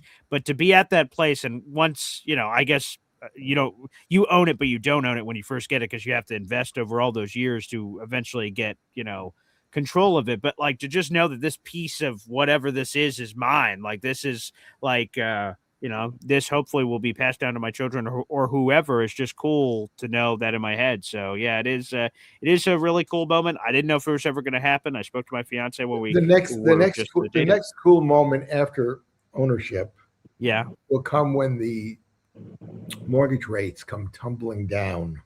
Excellent. And you can refinance and save yourself a bundle of money and still build equity in the house. Hey, that sounds terrific. So I hope that happens. So yes, this is a really cool moment. There's no doubt about it. Yeah, I'm glad that our service people still fall under the GI Bill today, if I'm not mistaken, when it comes to being able to purchase their first home. Mm-hmm. Yeah, so that's very good. I do wish everyone a wonderful 4th of July. Thank you. At least in New York, and I'm sure Jersey and Connecticut is going to be crazy because it's 101 today, and my understanding is it ain't going to get any cooler the next couple of days. So, well, it should. Things have cooled off here in Chicago quite a bit. We had those hundreds for 2 or 3 days in a row. Right.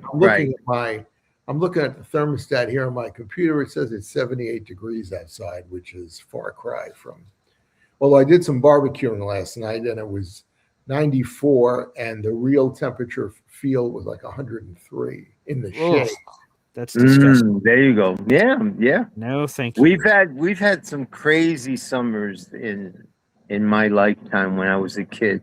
In fact, there was one Memorial Day weekend I was out in Coney Island, and back then it was 97. And you're talking about the end of May, and it's like 97. What the hell? Yeah.